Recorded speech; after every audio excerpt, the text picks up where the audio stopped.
What's good? What's good? What's good, beautiful people? It's your main man, Big G, and coming at you all the way live.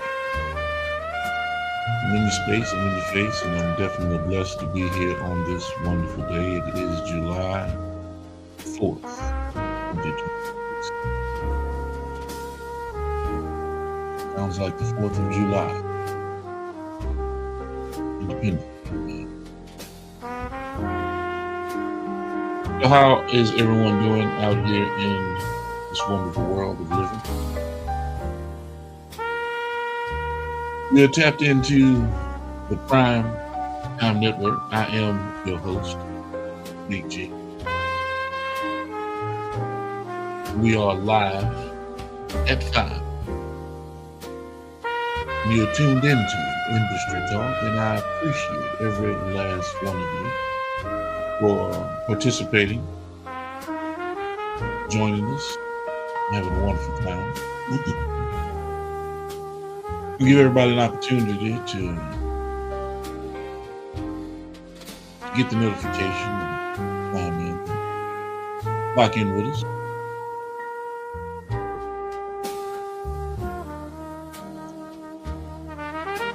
And in the meantime, and in between time, I'm going to do my system check and make sure that everything is right, because we do stream over all major platforms. And I don't want anybody to miss a beat. I don't want anybody to say, well, gee, man, I like LinkedIn. I really don't use Facebook, Instagram. But I still want to watch the program. So I want to make sure that you can see us on LinkedIn. I want to make sure you can see us on YouTube, Facebook, Instagram.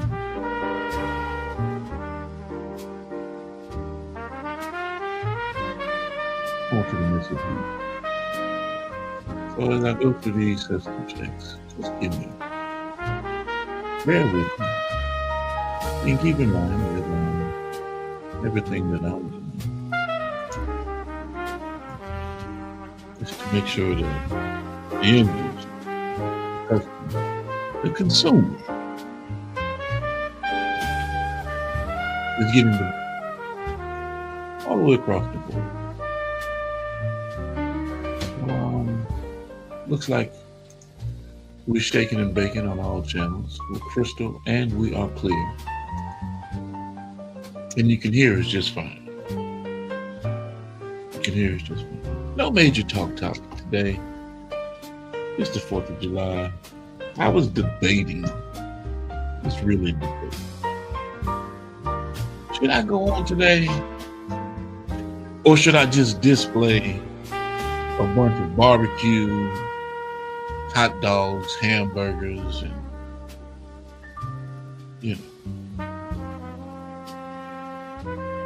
things of that nature, things of that sort. But I had to remind myself, I ain't doing all that damn cooking. I ain't about to show y'all nothing. Me and my wife, we about to go grab something to eat at a little restaurant, do something like that, enjoy our time. So I don't have to cook or just nothing. Nobody has to do anything except for relax on today.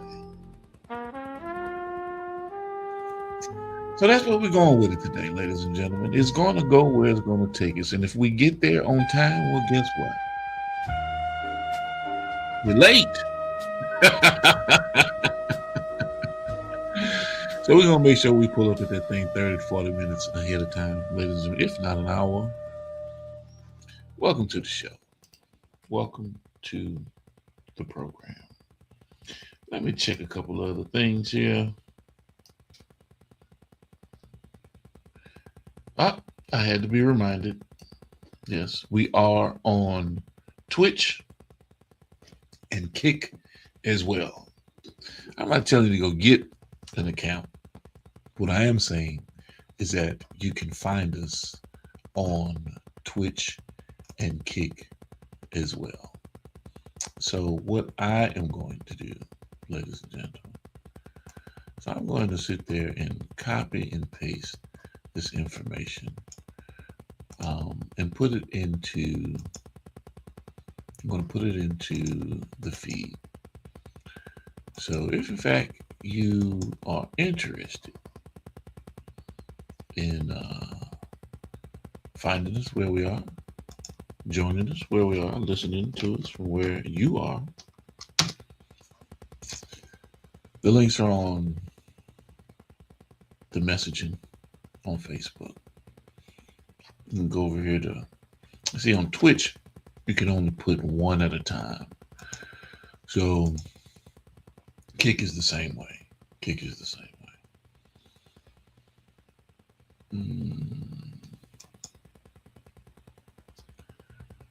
way. Okay.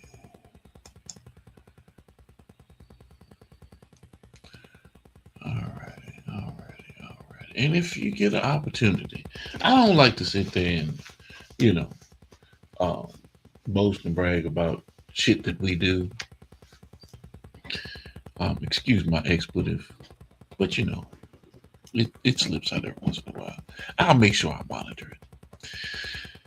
But make sure you tap in with my sister Bree Melton. She's doing her momager,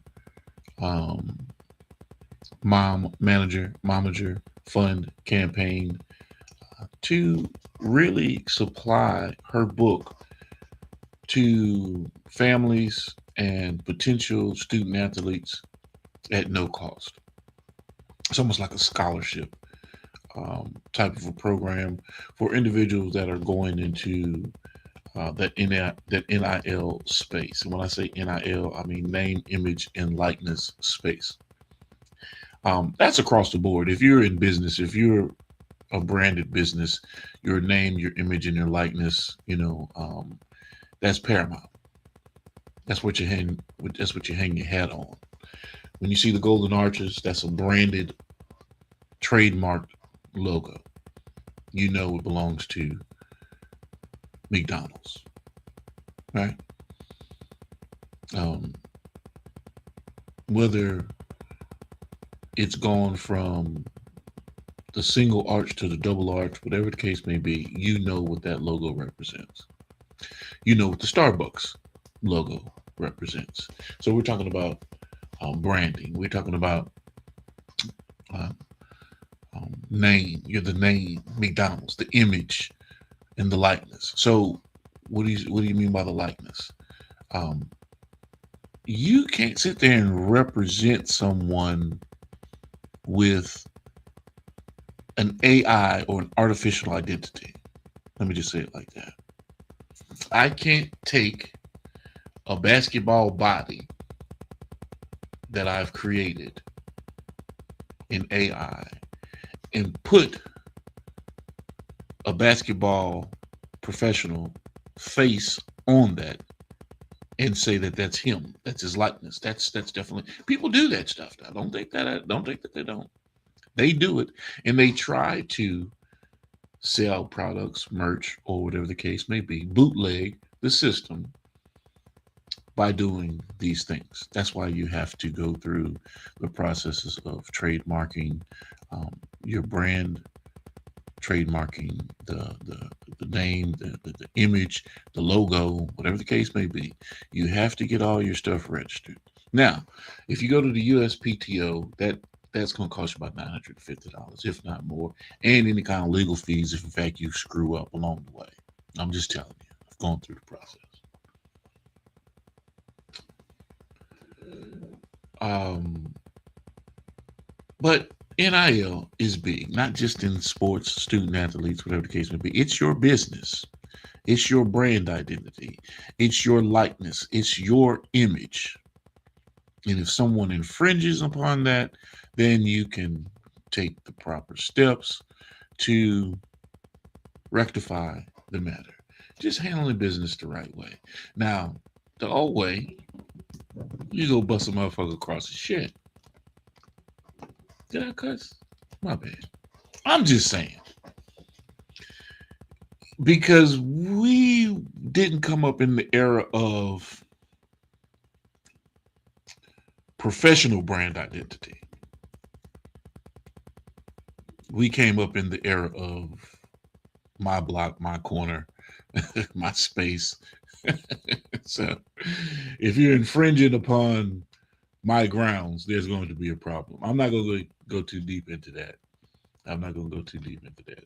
But people that know me, yes, I heard that. And my family, they ride me a little bit. I am and was a good kid. I grew up in a great family. I went to an all boys Catholic school, graduated, top of my class, went to college, worked for the government. But, um, you get smart along the way and you figure that you can outsmart the system. And you start doing things that might not necessarily be conventional to the working order of the common man. Let's say you step outside the realms of legality from time to time. I'm not saying, I'm just alleging. I'm just, this is my story, a little bit of my story, but shit happens. Bills got to get paid. Kids are being had. Jalen Wilson even made reference to it, when he was on here, one of the students I used to work with. Because these guys didn't have to pay for anything when they were dealing with us. Nothing. Why? Because it wasn't their responsibility to have to take care of the AAU, shoes, food, feed, none of that. And I didn't have any major sponsors like Nike, Under Armour, any of these guys. But I wanted to make sure that these guys still could go play ball, travel ball, be on the circuit, and get recognized. Yeah. So it had to get paid some kind of way. We're not going to talk about how it got paid, but it did. It did. I don't want to go too deep into that, but it did. Also connected with Elite Heat out of Gulfport. And Ray and I really started working these kids together. And what came out of it was something short of what I would consider miraculous. A bunch of kids getting a whole lot of attention and progressing even present day. We're still going to tell those stories piece by piece.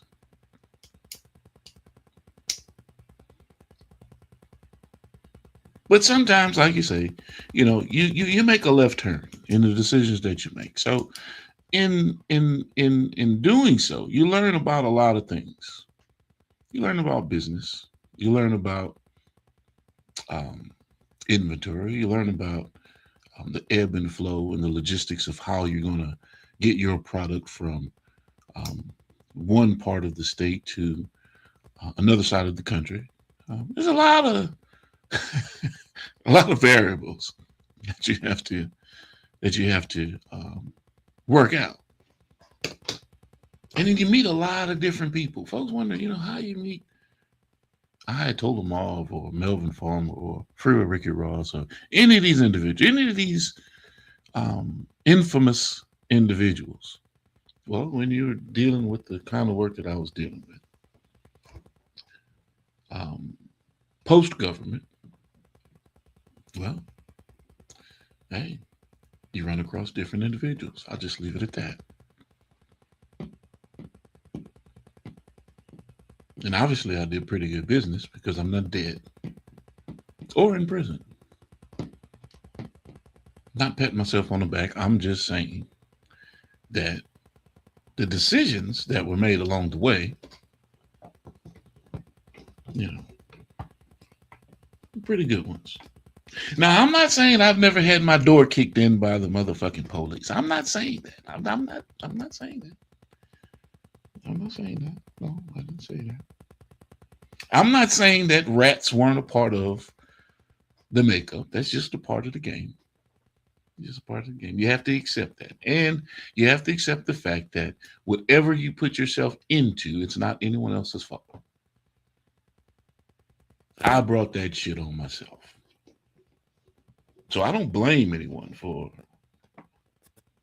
the mistakes that I made. I just have a clear understanding of what a snitch, a rat, a stool pigeon, a dirty Man, hold up. I'm going in the wrong direction. Wait. I'm going in the wrong direction. Because we were talking about branding, name, image, and likeness. And of course, Bree has her book and her information out right now that she's ready to share. Go to her page, Bree, Bri Melton, Melton. She is the mother of Aaron Estrada, a good friend of my son Tolu. I love Aaron Estrada to death. He's a great basketball player. Um, I do believe Summer League is about to kick off. Vegas will be in full effect. I'm looking forward to seeing him there, if in fact he's going to be out there this summer, making his way back from overseas into either the G League or the NBA. People just don't know the life of professional athletes and the things that they have to go through. At the end of the day, it's contract to contract. And Bree has some steps, success stories, in ways that you can make the transition from high school into college, college into finding a great agent. If in fact you don't want to go to New York and take the test yourself, 50 questions, and become an agent yourself. It's possible. And one of the criteria is that you don't have to have a degree. So don't let that blow your mind. Um, but you do have to have the resources, the time, the efforts, the energies. You have to be able to pay the dues. There's a lot to it.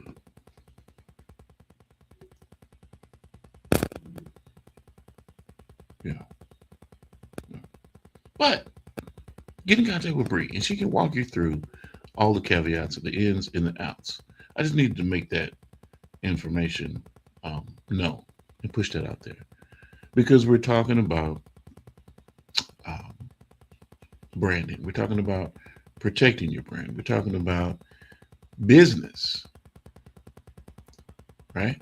And just so happened we have an individual in our collective that is speaking exactly on that for your student athlete. So reach out to Bree.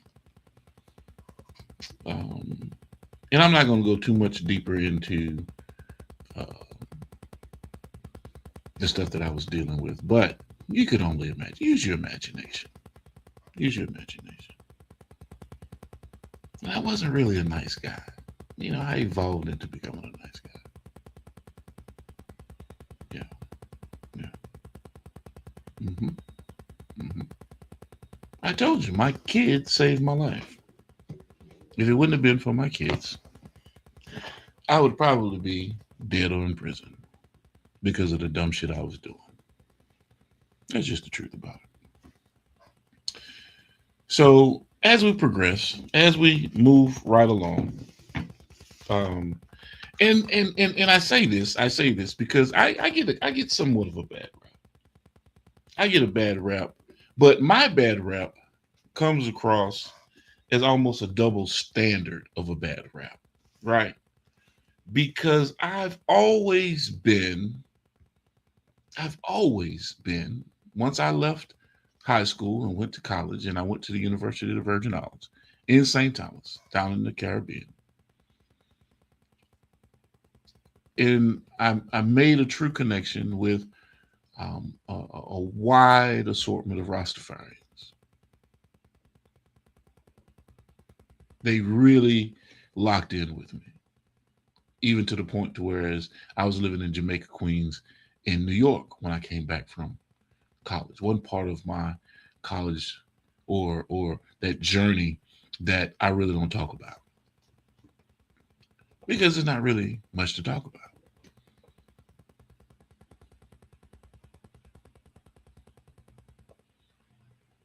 But I was rolling with the Jamaicans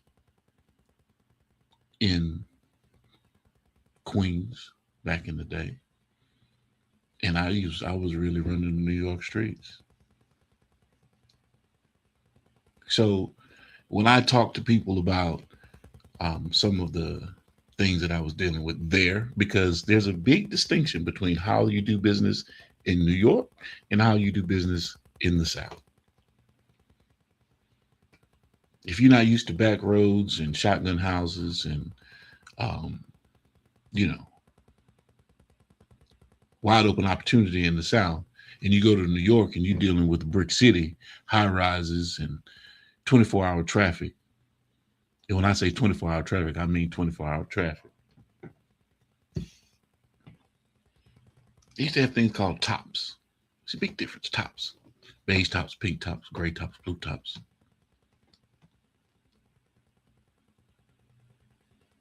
New York is just in a plastic bag, you know what I'm saying? Pop it, deliver it. Big difference.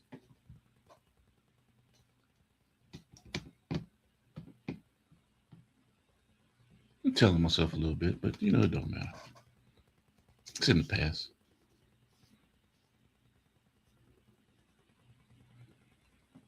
But to sit there in a high rise, which looks like something fantastical, and it's really a ghetto. It's not a brownstone. It's a ghetto, a high rise. It's a ghetto. And I mean 24-hour traffic, nonstop. You don't know who undercover is. You don't know who the snitches are. You don't know. You're not even from there. So you just wide open. You just wide open doing dumb shit. But the learning experience.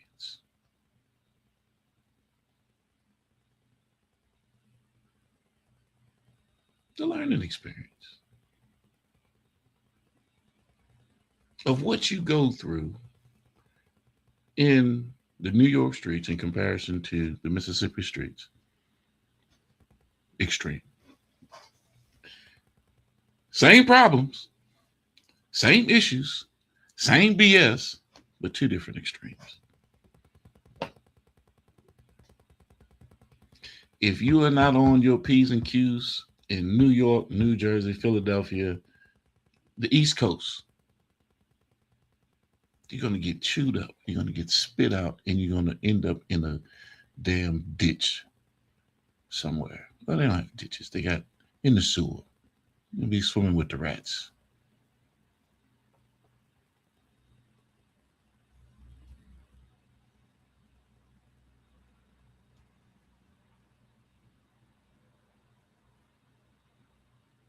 In the South, it's a little bit slower. And it's not so much that it's slower, it's just that you can see it. You can see it. You can, it's not too many that are involved. It's not the decisions you make, smarter and wiser decisions. You're moving solo. You're moving by yourself. You're observing everything around you. Head definitely have to be on a swivel, but at the same time, it's not like moving around New York.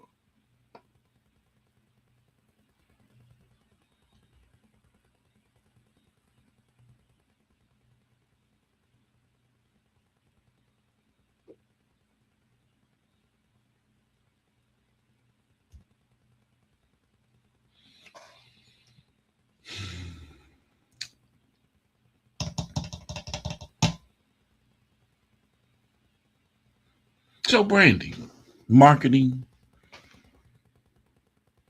your image, your name, your image, your likeness. I was making reference to that because, you know, you exerted a lot of force. And over time, that force and that protection of your space, your sanctity, it went without question. From time to time, you may have people that try. And of course, you have to demonstrate in such a way to show folks that, hey, that's not really a smart move. But then you begin to realize that that's just overt stupidity. It worked. Fear worked. Busting the motherfucker across his shit worked. Shooting the motherfucker in his ass works.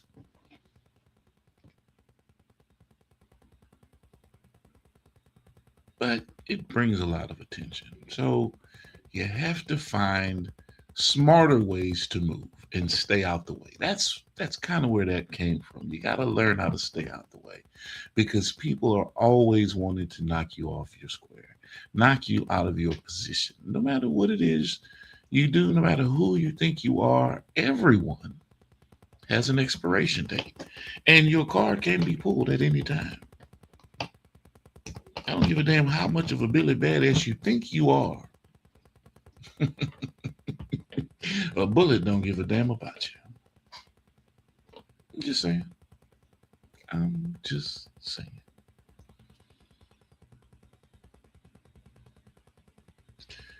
And I was never really a, a person in the streets to be or carry on in that way. I was really a lighthearted individual. I was the individual that everyone loved to talk to and see because I had the best shit. I had the best shit. Now, what I was making reference to in terms of the double standard, right? I've always been an advocate of cannabis. Always. I've always been an advocate of cannabis. I had dreadlocks down to my feet. I can show you some of the pictures. You know, I do believe that's what attracted my wife to me because I had really good-looking dreadlocks. You know, and I'm not going bald. I tell you guys all the time, I'm not going bald. I can sit there and cut my hair tomorrow and it'll be back in place in a day or so, growing. No bald spots, none of that kind of stuff. So I can still grow dreadlocks. But at the same time, that was, who I was back then. Really, I think I'm gonna go find one of them pictures, and I'm gonna show you guys. Maybe my wife has one. She could post into the feed so you guys can see us. Um, but I've always been an advocate of cannabis. Why? For mental health reasons, and this is before the onslaught of cannabis becoming legalized. The fight for cannabis becoming legalized, right? So when you come home from college and everybody's looking at you, oh man, you ain't nothing but a fucking dope fiend. You're a failure. What? Hold on a second. For some cannabis? For some Mary Jane? What? Fast forward to today. The same individuals that were chastising and dogging out cannabis are individuals that are dipping their toes into the proverbial smoke, gummy, infused THC, whatever the case may be, because they realize that there are medicinal components to this particular flower. Now, the fact that, and don't sit there and think I'm trying to make this a racist thing or a black and white thing. No, but when white folks said this is bad for you, don't use this. And they already knew the clinical tests that were going on, and they knew the proponents and the components of cannabis, cannabinoids, CBDs, the whole 9 yards. They knew how it helped the human body, the different elements.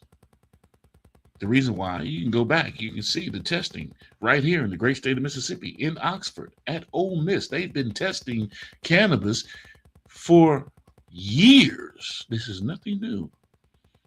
They're one of the only institutions that had the go-ahead to actually sell, produce, grow medicinal cannabis in the country, right here in the great state of Mississippi. But we had so many individuals that were against the product, right? But you don't have an issue with alcohol, which really fucks you up.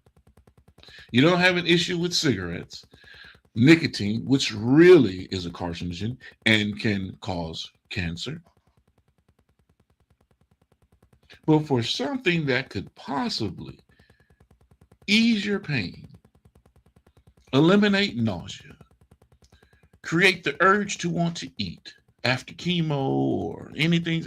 You mean to tell me that these things that could possibly be an assistance have been deemed something inappropriate or illicit, or actually a schedule? I think it was a schedule one or schedule two. I forgot what it was, but they compared cannabis to heroin and cocaine. What a double standard. What a contradiction. But present day, you have individuals like the Speaker of the House, Mr. Boehner, Acorn, already knew what was coming down the pipe, already knew legislation was changing. He smelled it. He knew it. He knew a multi-billion-dollar industry that he can actually participate in, not hands-on, but investing in. He became the chairman. He became one of the board members of Acorn. And now the Speaker of the House, who is the original Orange Man, might I add,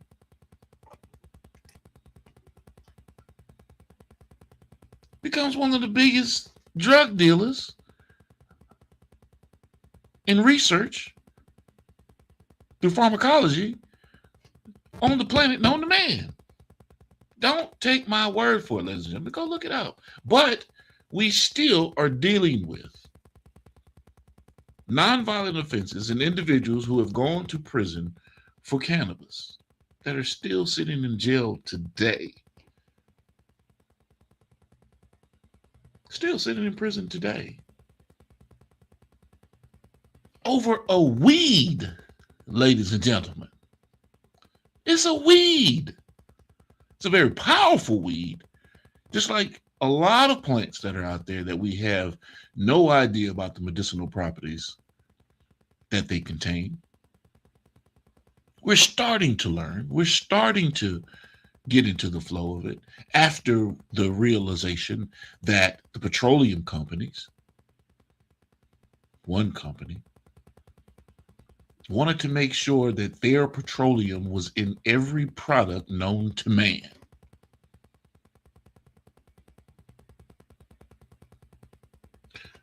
From your drugs that are supposed to heal you, to the food that you're eating and the cars that you ride in, you name it, you find it.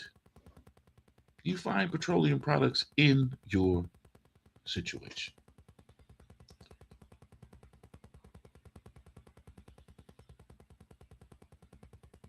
So tell me, and I'm not looking for, anybody to say, oh man, gee, no, that's not what I'm looking for.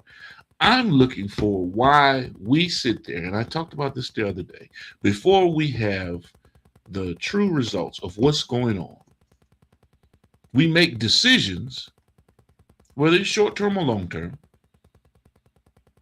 and we hold bias against individuals who may not necessarily walk the same walk that we do.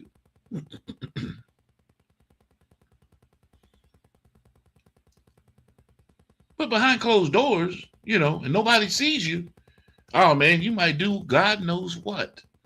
But at the same time, I've never been one to hold what other individuals do against them. Didn't care. I needed to take care of what I was dealing with.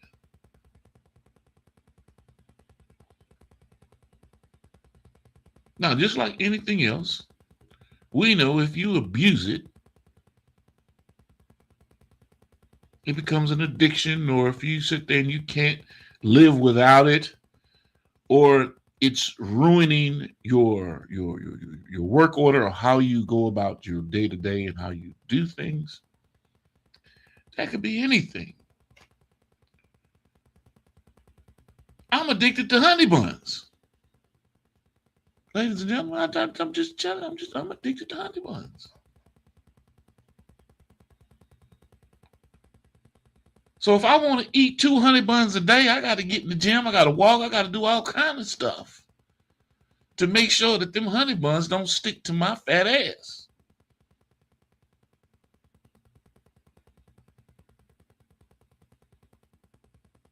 But nobody's talking about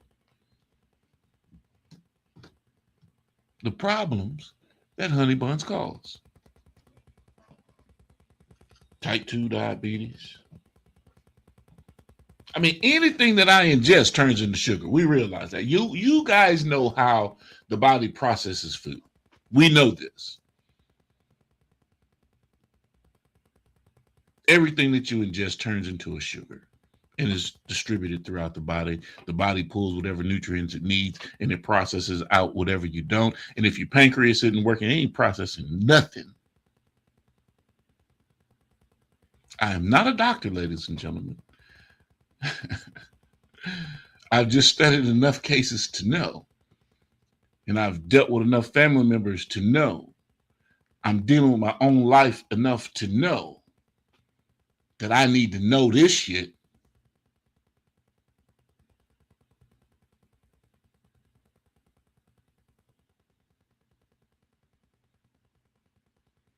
And I'm not sitting there trying to hold you guys hostage in terms of conversation. I'm not trying to sway your mindset. I'm just trying to keep you open to understanding that everyone that's on this planet, they got a right to do whatever the hell they want to do, when they want to do it, and why. We're so we steady complain, and we talk about the music, we talk about how people move. Now, granted, and I talked about this the other day, I'm not, look, they got certain words, buzzwords, community stand. Look, man, I'm not worried about all this shit. Certain things in life we understand that you can't deal with, right? It shouldn't be tolerated, right? We know the rights and the wrongs according to how we were raised. Okay. One of the top of the list is thou shalt not kill. See how I threw that word up in there? They say you can't say that on this thing. You got to say unalived or some bullshit. But this is in the Bible, so I can't say what's in the Bible. Okay. Thou shalt not kill, right?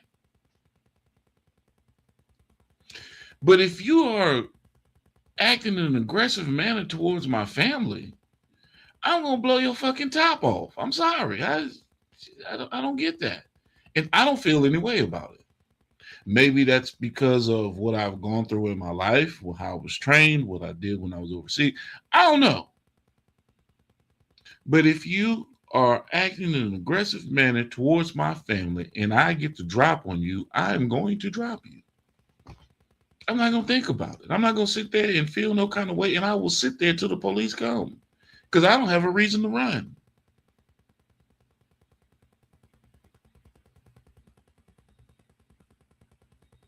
And will explain it very clearly what is taking place.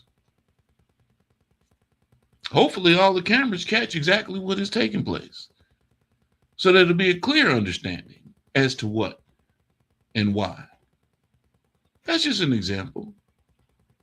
But you do understand the double standard. Do I feel a particular way about taking a life? Yes, that's not something that any man or woman wants to do. I wouldn't believe so unless you're psychotic or you're in the state of mind that that's your life. And granted, you do have individuals that have been trained to the point to whereas they can't come back. There is no coming back. That's their job. And then when they're released into the wild, back into the general society, general population, which should never happen, by the way. They're no longer sent on missions or black operations, and they're sent home to do what? Go fishing? For 15 to 20 years of their life, they've been pulling black op jobs. What the hell do you think they know? They don't know anything else but that.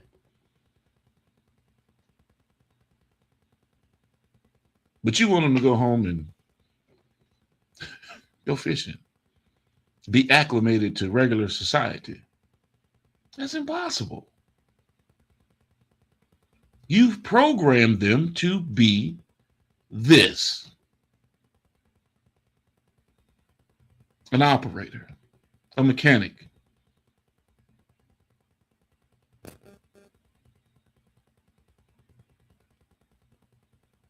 And so now you want them to come back and be what?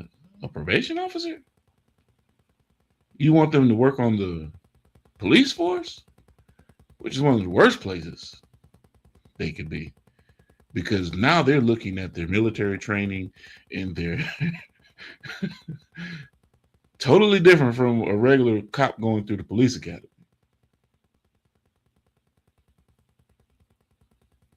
This ain't television. This is real life. This isn't a movie. People wonder why I love being away from everything and everybody and living in solace and peace and nothing around me. If I could be on an island somewhere, I would. I would operate great.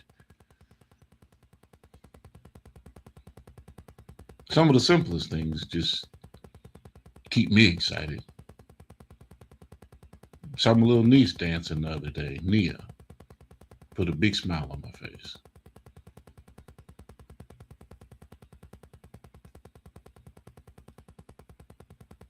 But I think you guys get my point. I think you understand what I'm saying. Thou shalt not steal. But if I'm hungry, nigga, I'm taking that bread.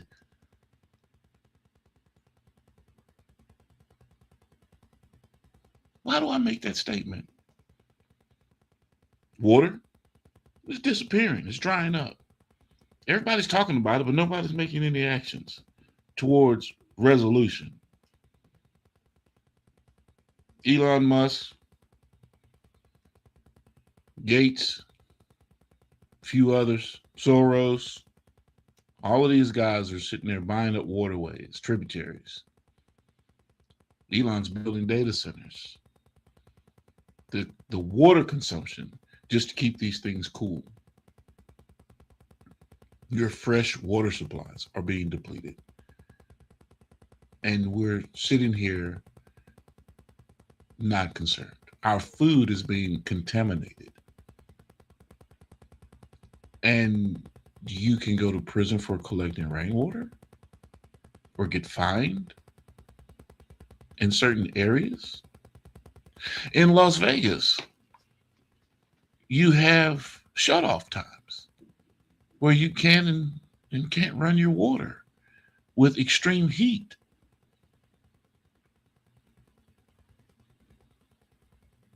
But you're telling me that I just have to suffer if, in fact, my family is hungry and they need food.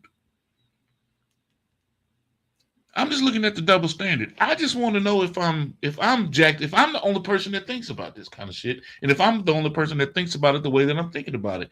Because yes, no matter how hard you work,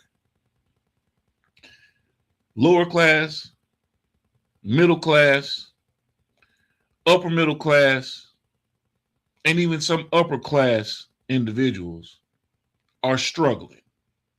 Present day.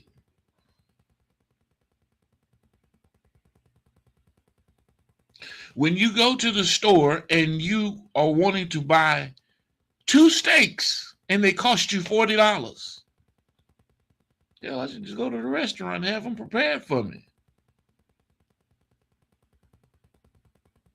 A gallon of milk, $8 to $10.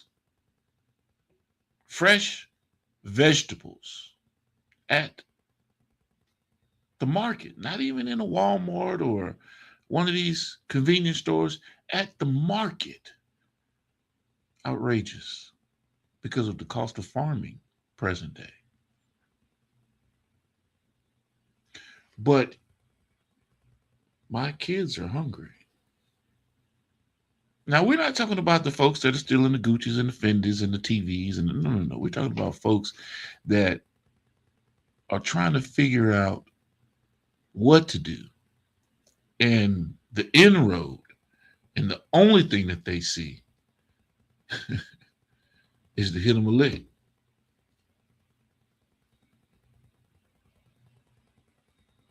People didn't start selling drugs because they wanted to be flashy, fancy, look good, and all that. No, no, no. That became a trend. It was a means of getting by. Man, let me go hustle this little work, sit there and make a couple dollars so that I can go feed my family and go do X, Y, Z. No, it's just that individuals started taking it to a whole new level. See, back in the day, it was frowned upon to be the dope man. You didn't want that label. You didn't want to be you didn't want to be the dope man. You didn't want nobody to know that you was the dope man.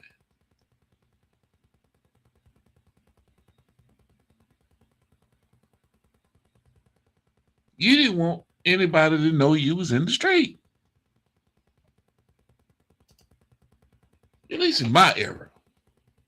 At least when we were coming up doing dumb shit, right? But it seems present day, people want you to know everything that they do. Everything.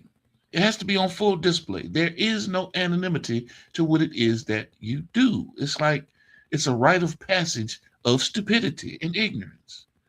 I will never be on the train, and regardless of what people may go through, whatever they may say, and I have plenty of friends that have been to prison for all kinds of shit.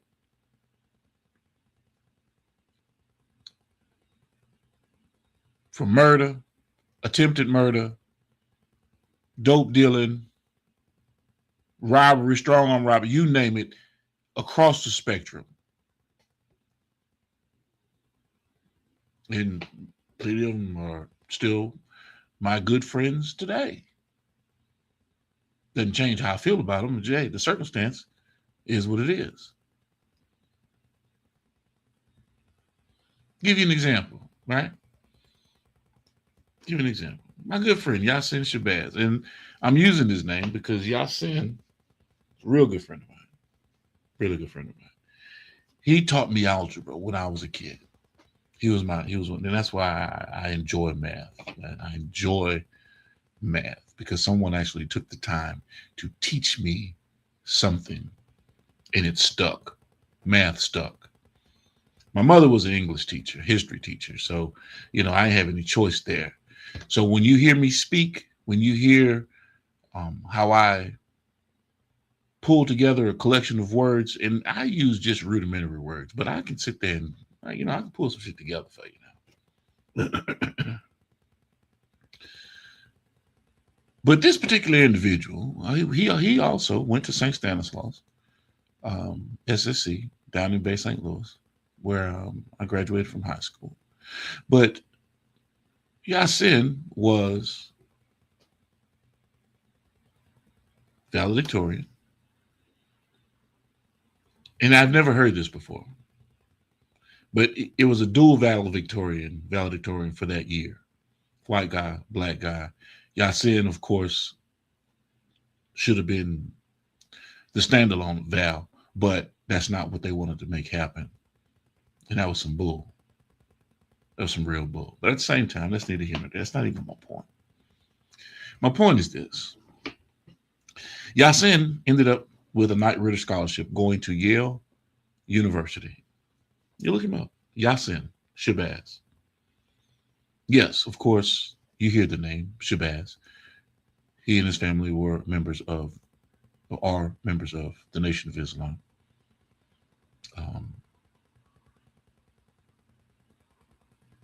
His mother, Miss Shabazz, Shakira Shabazz, passed some time ago. But we're talking about Yasin. We're talking about Yasin's situation, right? Ivy League Bowl, honors, graduated from Yale with honors. Play football for the school. You don't get scholarships to go to Ivy Leagues. Back then. went to the Ivy League Bowl, won the bowl, top honors coming out of Yale University. Started working with the newspaper as a journalist, writer. Um, there's a snag in the road.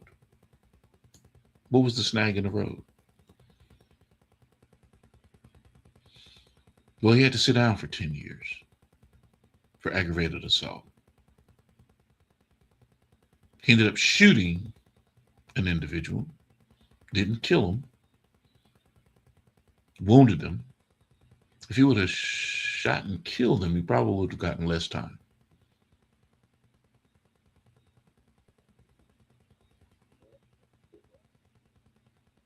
So, does that change my mindset of who my friend is? No. Do I pull away from? No. It's the same individual that cared about me. See, I don't hold a double standard. I don't look at people differently. Now, if you do some heinous shit, some pedophilia type shit, yeah, yeah. You ain't even going to hell. I don't even, hell is a good place for you. You see? But Yasin had to sit down for 10 years, got out, and hey, man, it's like nothing changed in his life. He was still the same individual, although he has to wear the fact that this is what he did. That's his to wear. That's his burden to wear. It's not mine to wear, and it's not mine to remind him constantly of what he has done. It's my job to show him that I care about him regardless. He's my friend, regardless. A lot of friends that do some crazy shit. But I still have to sit back and look at him and be like, bro, no matter what you think you've done, you can 10x, 20x, 30x it. You can best believe I've been there, done that. I topped you.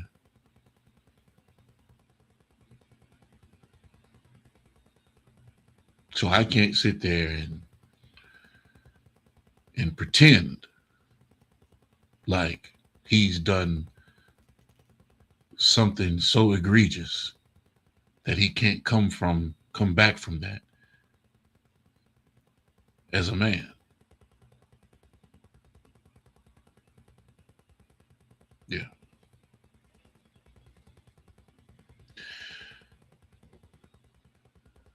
So we're talking about the double standard. We're talking about um, your brand. We're talking about um, marketing, promotions. We're talking about your business, how you handle your business, things that I've gone through in my life. Like I said, today's talk topic is going wherever it's going to go. But me opening up to you guys a little bit about, you know, what I've gone through in my life. And rest assured, um, I don't have to look over my shoulder anymore. It's been so long, right? Since I've been a part of um, the other side of the fence or an element that, people might not necessarily feel comfortable talking about. I didn't look up to um, television gangsters. I didn't.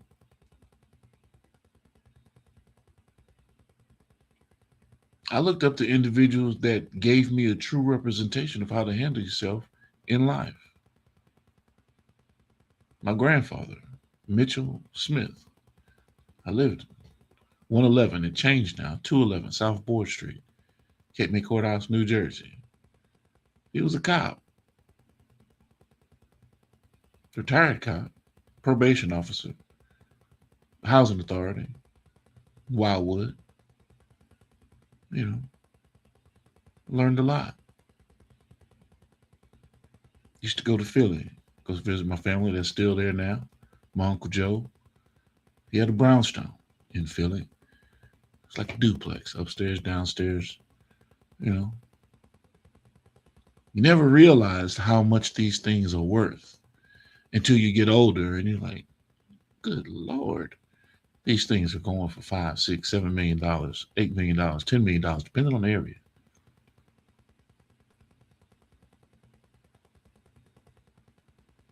But I came up through an era watching my grandfather and my Uncle Joe and my Uncle Jimmy and all these guys who owned bars and were real gangsters. They owned their own business. They held down their own communities. Those were the gangsters that I admired and watched. My Uncle Anthony owned a bar in Bay St. Louis, Mississippi for years. They called it Crack. He didn't sell crack. The name of the bar was The Crack. Krack.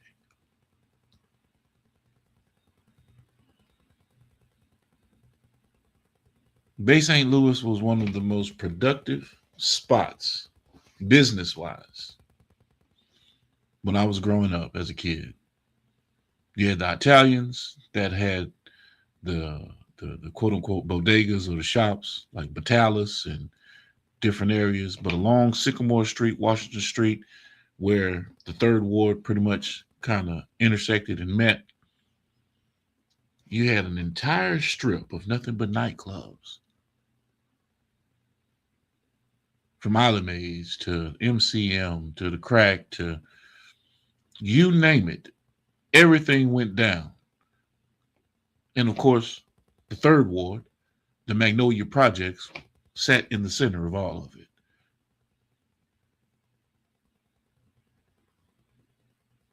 When I grew up, I saw and I only recognized black individuals on the force because that's what I saw. The chief of police in Bay St. Louis was black, Brother Douglas.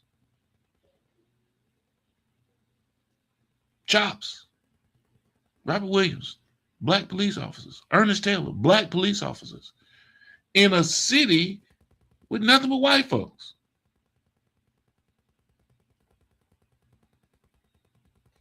Brad Dorsey, all these individuals, police folk, they were the force. And they represented the community at a very high level. So we didn't have issues where you had outside individuals policing the community.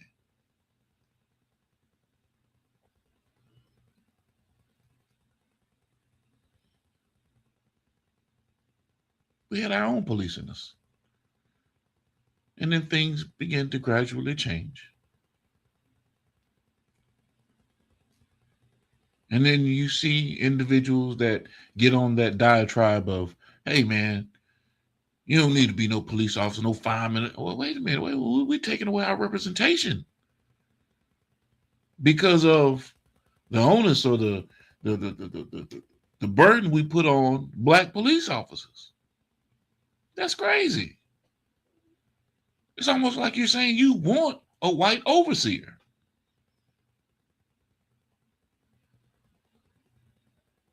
We knew black FBI agents, customs agents. Michael Calvin worked with customs for years.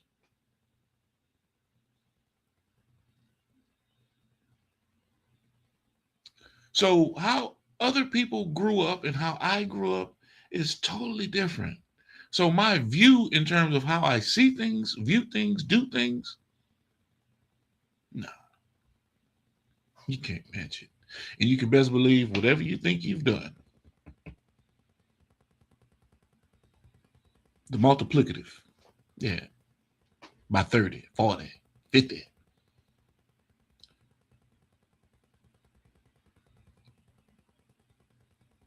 It's not me boasting and bragging. I'm just telling you that I am happy that God has given me an opportunity to see it through.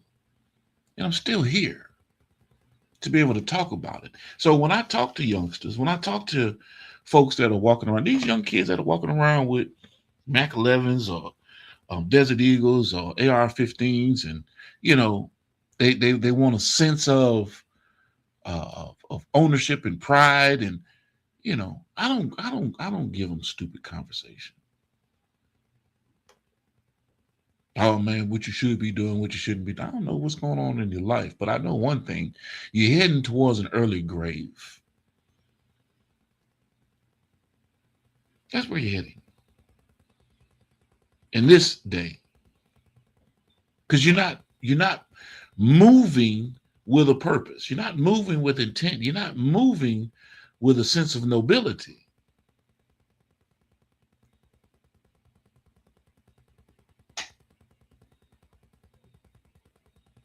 You're moving because you're scared. You have that peace because you're scared.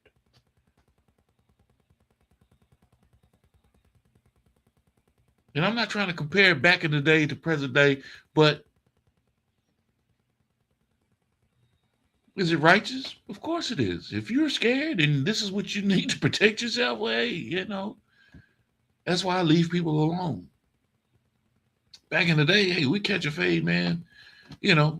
Both parties could have guns on them, but hey, man, we gonna catch us. We gonna sit there and catch his fade and go about our way. Ain't no sense in somebody dying today. But I got something I need to get off my motherfucking chest.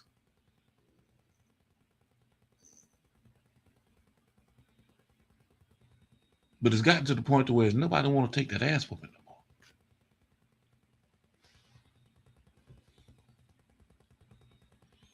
Now think about this.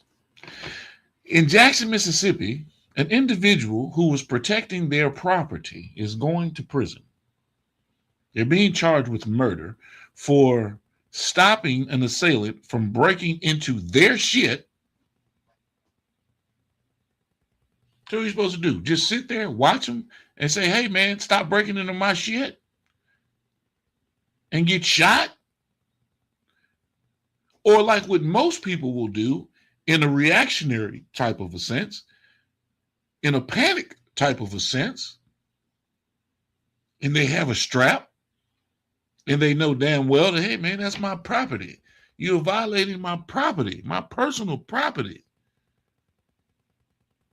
I'm not trying to shoot you to wound you. I'm trying to shoot you to end you.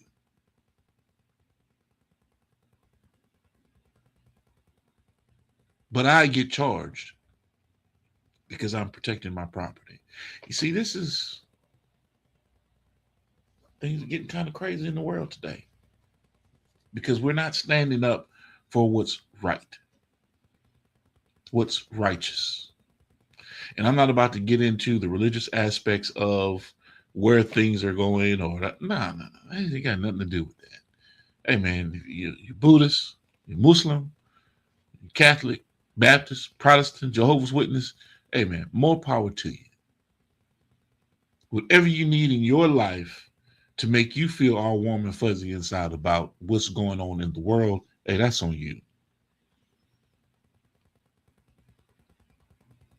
What you eat don't make me shit. I promise you.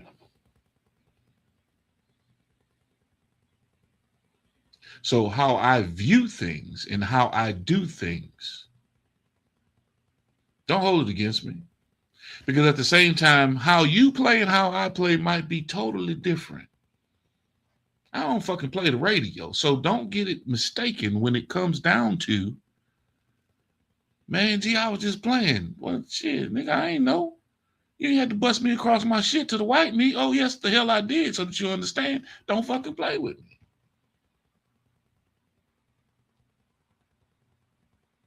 You're lucky I didn't take you out your element.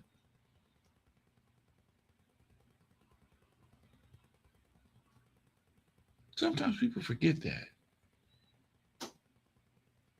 And anyone has the capability of pressing that line. Anyone.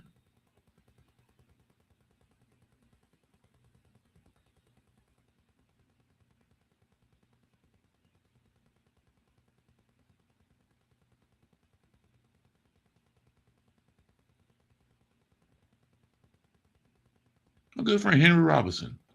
A lot of you might remember, if you guys are from Bay St. Louis, past Christian, Henry Robinson.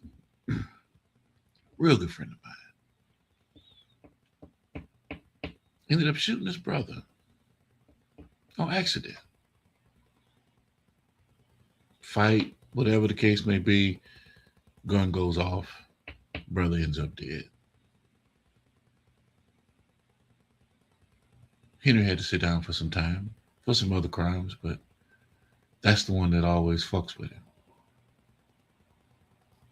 Val was a good kid too. Now Val was bad as a motherfucker, but I'm just saying, you know, this is when you coming up during the era of colors. You know what I'm saying? You got colors out in the movie theater, and now everybody's a gangster, like a Crip or a Blood in the South.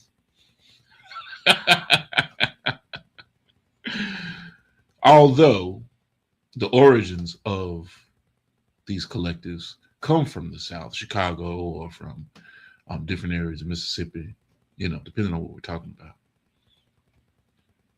But, you know, I am a nightmare walking, a psychopath talking. See, when that movie came out, you know, everybody wanted to be a gangster. That's movie gangsters.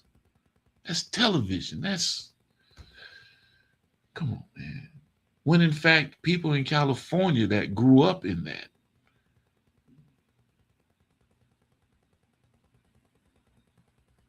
they really knew what it was about. They really knew what it was like towing that line and what it really meant to be a part of that. Because the representation of what it was back then isn't what it is right now. You've talked to Melvin Farmer. You've heard my friend Melvin Farmer say, man, we was 14 years old, 15 years old. We didn't know what the hell we was doing.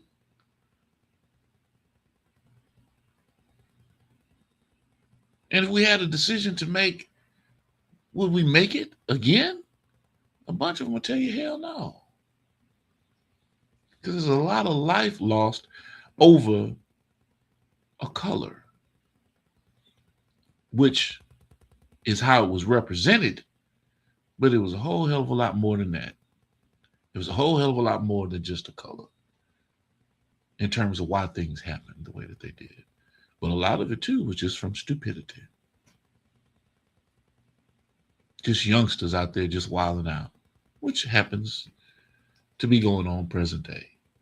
But what's going on present day is they have more access to firearms, easier access to semi-automatic and automatic weapons.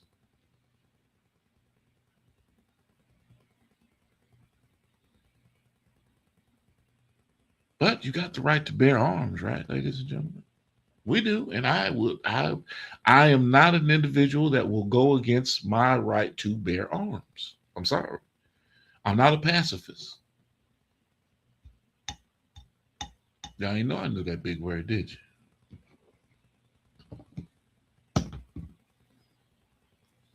No, I'm not.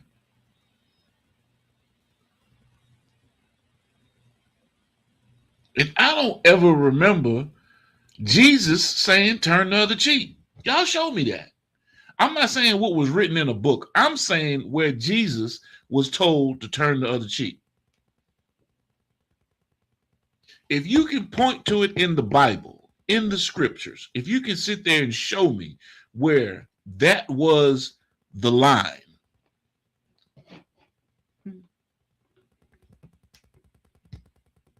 Somebody's coming up against you and somebody trying to do something to you. Oh, no. Hell no. Turn shit. You have a miserable day. It's going to be Taco Tuesday on a Friday. Come on now. Let's be realistic about how we've created this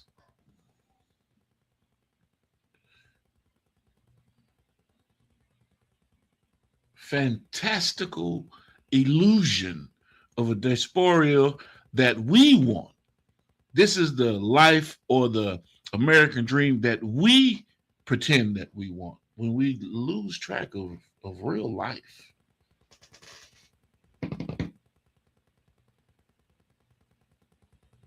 So let's get back to some real life shit, right? Before I get out of here, because I've been talking and yipping and yapping.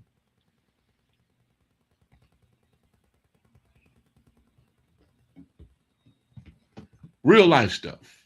Things that help and assist with change.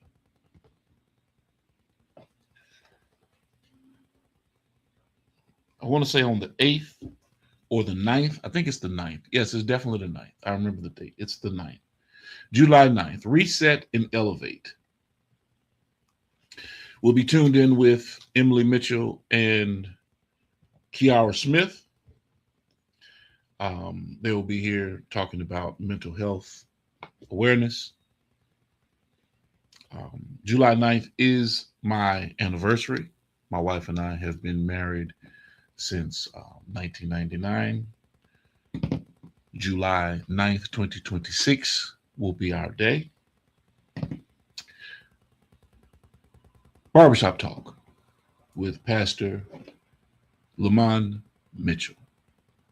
Inside Speaks every day, 10 o'clock Central Standard Time, and the reboots at 11, between 11 and 11:30. I'm still working out the fine details of that because I want you guys to get all of the shows, the past episodes. We're going to start interchanging all of those past episodes on the 11 o'clock reboot time. Industry Talk, live at 5 Central Standard Time every day. In the Heat of the Night with Jarrell Braswell and I. And Terry Cherry and Jarrell will be starting their own shows as well. So be on the lookout for everything that we're doing to help shape and move community. Bree Milton will also be talking about creating her show. So that's going to be coming as well. She says that she's game, she's down for it. So I'm looking forward to that also. But outside of that, man, like I said, it wasn't a whole bunch of conversations that I had. I made a bunch of different points, gave you a little bit of insight about myself, who I am, what I've gone through, branding, marketing, NIL. Actually, talked about a whole bunch of nothing for an hour today. But if it will give you a little bit of an insight in terms of who I am and why I move the way that I do and why, regardless of what goes on in my life, I am happy. I'm happy.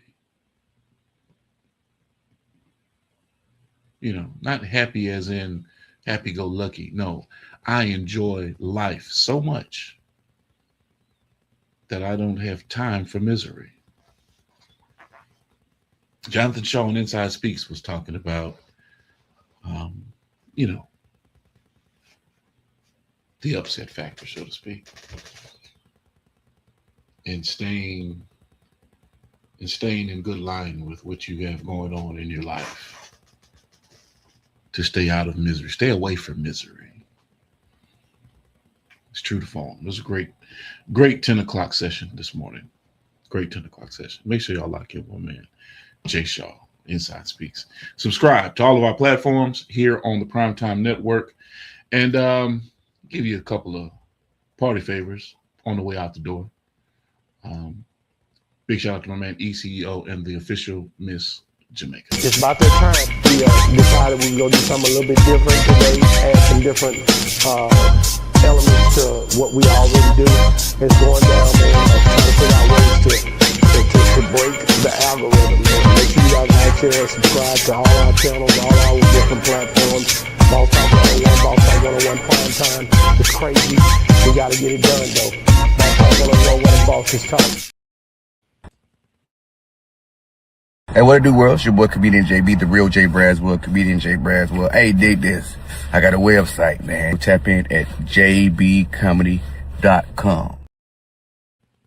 Stop what you're doing right now and go subscribe to Boss Talk Podcast 101 Primetime on YouTube, all social media platforms. Boss Talk Podcast 101 Primetime. Like, share, subscribe. Tell a friend to tell a friend to tell a friend to make sure you tap in. right now over 72,000 subscribers and well over 11 million views and watch time hours. So make sure that you continue to support, like, share, subscribe, tell a friend to tell a friend to tell a friend, and keep tapping in with us, because we're going to keep on bringing you this hot content every day and in every way. It's your main man, Big G. And make sure, like I said, stop what you're doing right now and tap in. Like, share, subscribe. Boss Talk Podcast 101 Prime Time. Today's conversation on Industry Talk is being brought to you by our platinum sponsor, Tisha's Signature House Blend Season All. When you're preparing yourself something to eat, be sure to season your meats with Tisha's Signature House Blend Season All.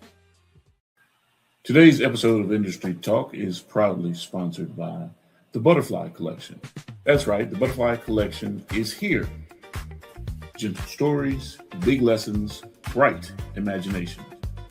Books are available at Amazon, Barnes & Nobles, Ingram Spark by author Angel Williams.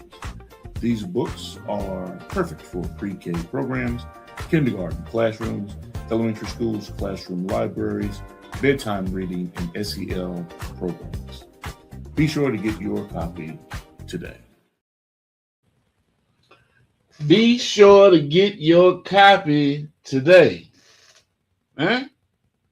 Be sure to get your copies today.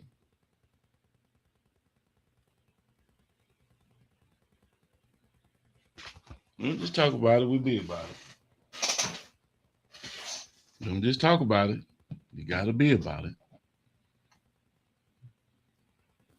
I'm Paul. I'm Chad. I'm Paul from Patriot Business Finance Consultants. I'm just trying to get the best financing package arranged for our clients. We will fight for you. 844-742-1776. Call us. Check out our website, www.patriotbfc.com. No, this is not a dream. You're in the world of Inside Speaks. We're inspiring you to find happiness in your world. Guess what? We outside with it. We like to hammock camp, bike, as well as ruck. That's right. I'm an Army veteran. I served 2 tours, man, with some great individuals, man. We had our ups, we had our downs, just like you go through in life. But I tell you what, I'm going to share some of them stories with you on this channel. And he definitely shares some stories.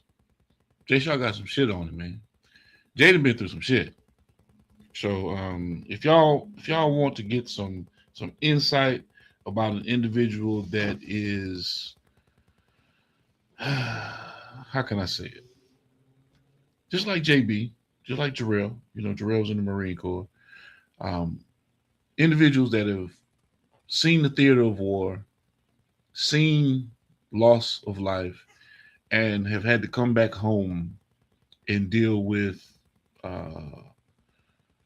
this shit that we put our service members through, and we don't even realize what we're doing as a society, right?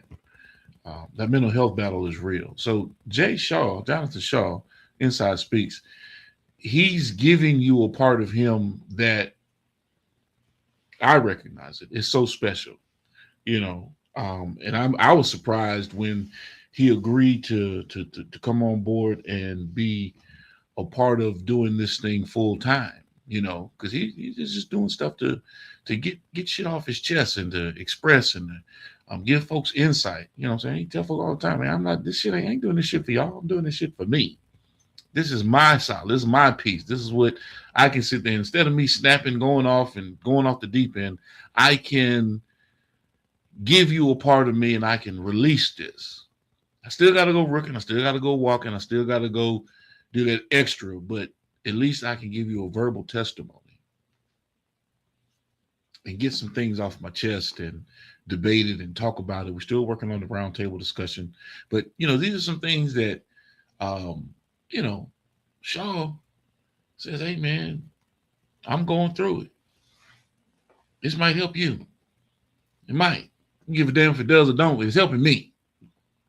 So when I recognized that, man, and saw that Shaw wasn't playing with this, those are the kind of people you want to be around, man. Those are the kind of people that you want to do business with. Those are the kind of people that you want to form relationships with. He said, hey, man, we're going to pull up on you in Mississippi.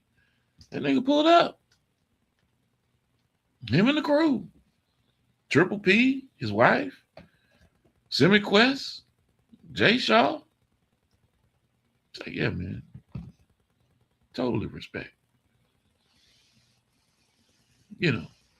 And so when you have that dynamic of individuals that are there, you know that they're going to always be consistent because they're not doing it for you. They're doing it for them. So the only thing we can do is add to. What we need to do to add to? How can we add to your greatness?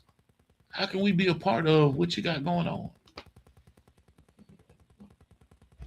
All I can say is thank you for allowing me to be a part of your family's life, because they don't have to do that.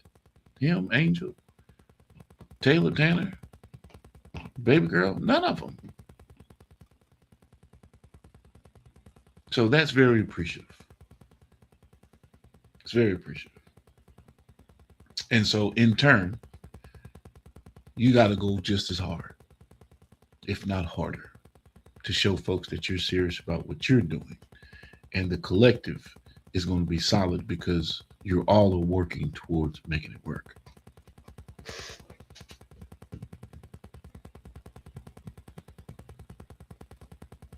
Like Jarrell Braswell jumped on board. He said he let me know what it is that he was trying to get accomplished, what he wanted to do. Hey man, we plotted out the course, and we've been on the mission ever since.